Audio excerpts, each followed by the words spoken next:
A cartomante. Hamlet observa a Horácio que há mais coisas no céu e na terra do que sonha a nossa filosofia. Era a mesma explicação que dava a bela Rita ao moço Camilo, numa sexta-feira de novembro de 1869, quando este ria dela por ter ido na véspera consultar uma cartomante. A diferença é que o fazia por outras palavras. Ria, ria, os homens são assim, não acredita em nada, pois saiba que fui e que ela adivinhou o motivo da consulta, antes mesmo que eu lhe dissesse o que era. Apenas começou a botar as cartas e disse-me: "A senhora gosta de uma pessoa." Confessei que sim. Então ela continuou a botar as cartas, combinou-as e no fim declarou-me que eu tinha medo de que você me esquecesse, mas que não era verdade. Errou, interrompeu Camilo rindo. Não diga isso, Camilo. Se você soubesse como eu tenho andado por sua causa... Você sabe, já lhe disse. Não ria de mim, não ria. Camilo pegou-lhe nas mãos e olhou para ela sério e fixo. Jurou que lhe queria muito, que os seus sustos pareciam de criança. Em todo caso, quando tivesse algum receio, a melhor cartomante era ele mesmo. Depois repreendeu-a. Disse-lhe que era imprudente andar por essas casas. Vilela podia sabê-lo e depois... Qual saber? Tive muita cautela ao entrar na casa. Onde é a casa? Aqui perto, na rua da Guarda Velha. Não passava ninguém nessa ocasião. Descansa. Eu não sou maluca. Camilo riu outra vez. Tu crês deveras nessas coisas? Perguntou-lhe. Foi então que ela, sem saber que traduzia Hamlet em vulgar, disse-lhe que havia muita coisa misteriosa e verdadeira neste mundo. Se ele não acreditava, paciência. Mas o certo é que a cartomante adivinhara tudo. Que mais? A prova é que ela agora estava tranquila e satisfeita. Cuido que ele ia falar, mas reprimiu-se. Não queria arrancar-lhe as ilusões. Também ele, em criança e ainda depois, foi supersticioso. Teve um arsenal inteiro de crendices que a mãe lhe incutiu e que aos 20 anos desapareceram. No dia em que deixou cair toda essa vegetação parasita e ficou só o tronco da religião, ele, como tivesse recebido da mãe ambos os ensinos, envolveu-os na mesma dúvida e logo depois em uma só negação total. Camilo não acreditava em nada. Por quê? Não poderia dizê-lo. Não possuía um só argumento. Limitava-se a negar tudo, e digo mal, porque negar é ainda afirmar. E ele não formulava a incredulidade diante do mistério. Contentou-se em levantar os ombros e foi andando. Separaram-se contentes, ele ainda mais que ela. Rita estava certa de ser amada. Camilo não só o estava, mas via estremecer e arriscar-se por ele, correr às cartomantes, e por mais que a repreendesse, não podia deixar de sentir-se lisonjeado. A casa do encontro era na antiga Rua dos Barbonos, onde morava uma comprovinciana de Rita. Esta desceu pela Rua das Mangueiras, na direção de Botafogo, onde residia. Camilo desceu pela Guarda Velha, olhando de passagem para a casa da cartomante. Vilela, Camilo e Rita. 3 nomes, uma aventura e nenhuma explicação das origens. Vamos a ela. Os 2 primeiros eram amigos de infância. Vilela seguiu a carreira de magistrado. Camilo entrou no funcionalismo contra a vontade do pai, que queria vê-lo médico. Mas o pai morreu e Camilo preferiu não ser nada, até que a mãe lhe arranjou um emprego público. No princípio de 1869, voltou Vilela da província, onde casara com uma dama formosa e tonta. Abandonou a magistratura e veio abrir banca de advogado. Camilo arranjou-lhe a casa para os lados de Botafogo e foi a bordo recebê-lo. É o senhor? Exclamou Rita, estendendo-lhe a mão. Não imagina como meu marido é seu amigo, falava sempre do senhor. Camilo e Vilela olharam-se com ternura. Eram amigos deveras. Depois Camilo confessou de si para si que a mulher do Vilela não desmentia as cartas do marido. Realmente era graciosa e viva nos gestos, olhos cálidos, boca fina e interrogativa. Era um pouco mais velha que ambos. Contava 30 anos, Vilela 29 e Camilo 26. Entretanto, o porte grave de Vilela fazia-o parecer mais velho que a mulher, enquanto Camilo era um ingênuo na vida moral e prática. Faltava-lhe tanto a ação do tempo como os óculos de cristal, que a natureza põe no berço de alguns para adiantar os anos, nem experiência, nem intuição. Uniram-se os três, convivência trouxe intimidade. Pouco depois morreu a mãe de Camilo, e nesse desastre que o foi, os dois mostravam-se grandes amigos dele. Vilela cuidou do enterro, dos sufrágios e do inventário. Rita tratou especialmente do coração, e ninguém o faria melhor. Como daí chegaram ao amor, não o soube ele nunca. A verdade é que gostava de passar as horas ao lado dela. Era sua enfermeira moral, quase uma irmã, mas principalmente era mulher e bonita. Odor de fêmina, eis o que ele aspirava nela. E em volta dela, para incorporar em si próprio, liam os mesmos livros, iam juntos a teatros e passeios. Camilo ensinou-lhe as damas e o xadrez e jogavam às noites. Ela mal. Ele para lhe ser agradável, pouco menos mal. Até aí as coisas. Agora a ação da pessoa, os olhos teimosos de Rita, que procuravam muitas vezes os dele, que os consultavam antes de o fazer ao marido, as mãos frias, as atitudes insólitas. Um dia, fazendo ele anos, recebeu de Vilela uma rica bengala de presente, e de Rita apenas um cartão com vulgar cumprimento a lápis. E foi então que ele pôde ler no próprio coração. Não conseguia arrancar os olhos do bilhetinho. Palavras vulgares, mas a vulgaridade sublimes, ou pelo menos deleitosas. A velha caleça de praça em que pela primeira vez passeaste com a mulher amada, fechadinhos ambos, vale o carro de Apolo. Assim é um homem, assim são as coisas que o cercam. Camilo quis sinceramente fugir, mas já não pôde. Rita, como uma serpente, foi se acercando dele, envolveu-o todo, fez-lhe estalar os ossos num espasmo e pingou-lhe o veneno na boca. Ele ficou atordoado e subjugado. Vexame, sustos, remorsos, desejos, tudo sentiu de mistura, mas a batalha foi curta e a vitória delirante. Adeus escrúpulos, não tardou que o sapato se acomodasse ao pé, e aí foram ambos estrada fora, braços dados, pisando folgadamente por cima de ervas e pedregulhos, sem padecer nada mais que algumas saudades, quando estavam ausentes um do outro. A confiança e estima de Vilela continuavam a ser as mesmas. Um dia, porém, recebeu Camilo uma carta anônima, que lhe chamava imoral e pérfido, e dizia que a aventura era sabida de todos. Camilo teve medo, e para desviar as suspeitas, começou a rarear as visitas à casa de Vilela. Este notou-lhe as ausências. Camilo respondeu que o motivo era uma paixão frívola de rapaz. Candura gerou astúcia. As ausências prolongaram-se e as visitas cessaram inteiramente. Pode ser que entrasse também nisto um pouco de amor. Camilo respondeu que o motivo era uma paixão frívola de rapaz. Candura gerou astúcia. As ausências prolongaram-se e as visitas cessaram inteiramente.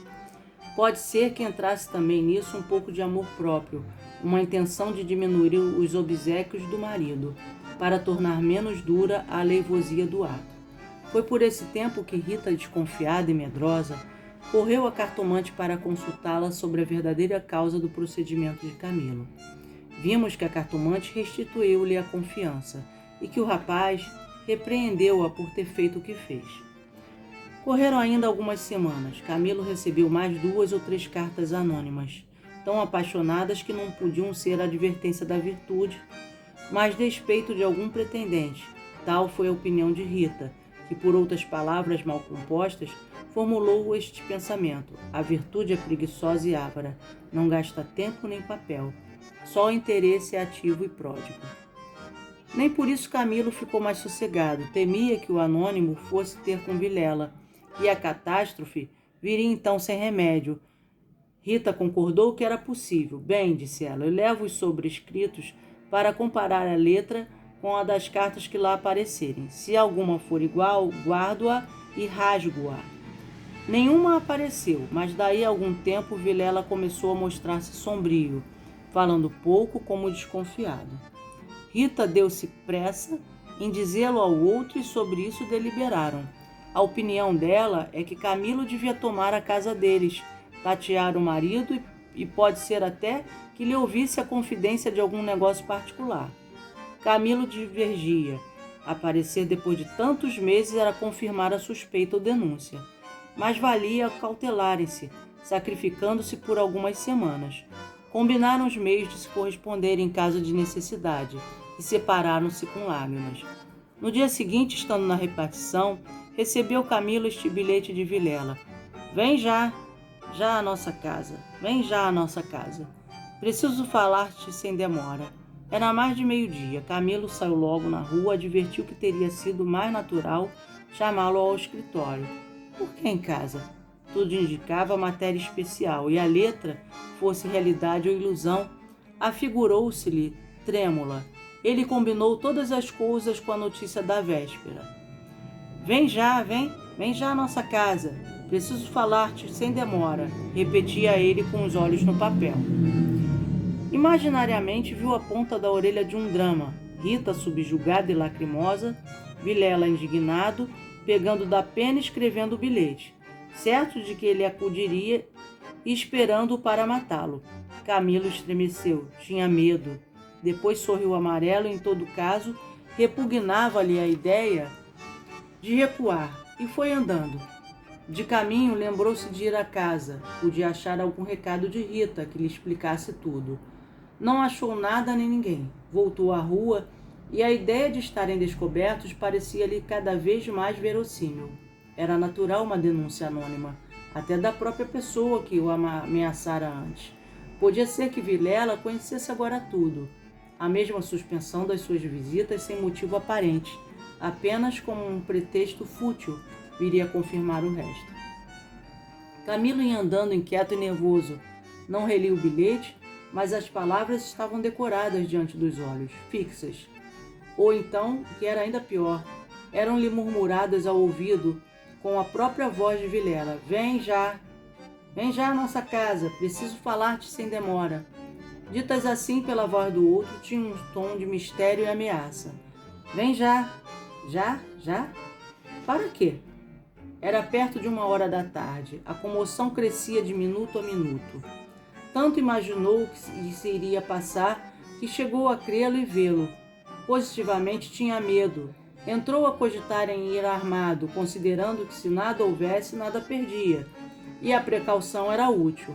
Logo depois rejeitava a ideia, vexado de si mesmo, e seguia picando o passo na direção do Largo da Carioca, para entrar num tilbury.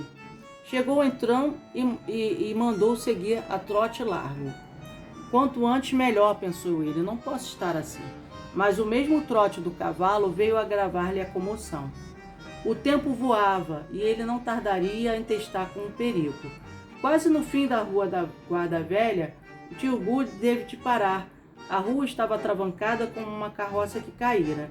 Camilo em si mesmo estimou o obstáculo e esperou. No fim de 5 minutos, reparou que ao lado à esquerda, a pé do tilbury, ficava a casa da cartomante, a quem Rita consultara uma vez e nunca ele desejou tanto crer na lição das cartas. Olhou, viu as janelas fechadas, quando todas as outras estavam abertas e pejadas.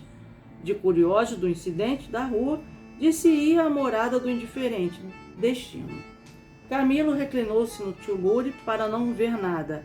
A agitação dele era grande e extraordinária, e do fundo das camadas morais emergiam alguns fantasmas de outro tempo. As velhas crenças, as superstições antigas. O cocheiro propôs-lhe voltar à primeira travessa e ir por outro caminho. Ele respondeu que não, que esperasse, e inclinasse para fitar a casa. Depois fez um gesto incrédulo. Era a ideia de ouvir a cartomante, que lhe passava ao longe, muito longe, com vastas asas cinzentas. Desapareceu, reapareceu e tornou a esvair-se no cérebro, mas ainda há pouco moveu outra vez as asas mais perto, fazendo uns giros concêntricos. Na rua gritavam os homens, safando a carroça.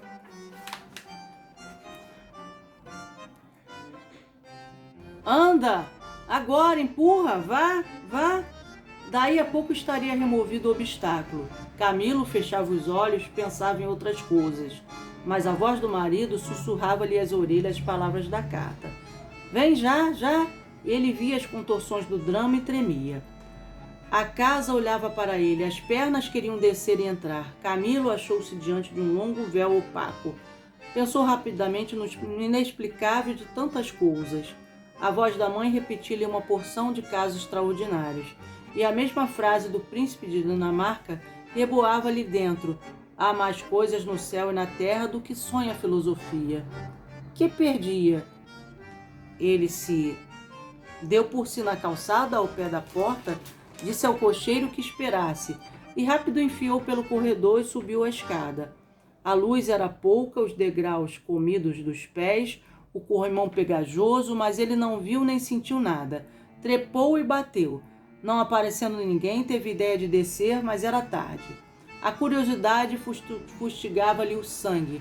As fontes latejavam-lhe. Ele tornou a bater 1, 2, 3 pancadas. Veio uma mulher.